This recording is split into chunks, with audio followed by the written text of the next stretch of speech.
নলবাৰীত প্ৰায় 350 অবিবি শিক্ষক আছে। তেওঁলোকৰ নামত অবিবি, কিন্তু তেওঁলোকৰ চাকৰি নিযুক্তিটোৱেই ইলিগেল ইৰেগুলাৰ হোৱাৰ কাৰণে তেওঁলোকে চাকৰিও কৰিব নোৱাৰিলে, দৰমহাও পাব নোৱাৰিলে, আৰু তেওঁলোক বহু দিনৰ পৰা দুখ আৰু কষ্টৰ মাজত আছে।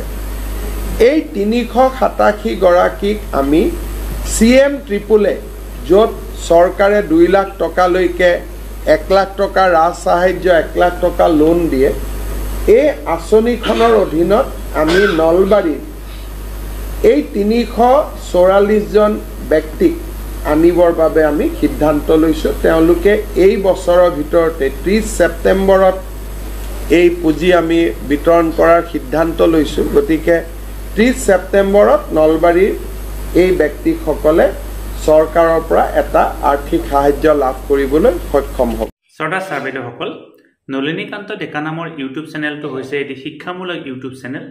এই চেনেলটোৰ জৰিয়তে আমি শিক্ষক, ছাত্ৰ ছাত্ৰী, অভিভাৱক আৰু বিদ্যালয়ৰ কাৰণে উপযোগী কিছু ভিডিঅ' প্ৰস্তুত কৰিবৰ কাৰণে চেষ্টা কৰোঁ। আপুনি যদি আজি পোনপ্ৰথমবাৰৰ কাৰণে এই চেনেলটো চাইছে, অনুগ্ৰহ কৰি চেনেলটো ছাবস্ক্ৰাইব কৰিব আৰু অল নটিফিকেশ্যন প্ৰেছ কৰি থ'ব।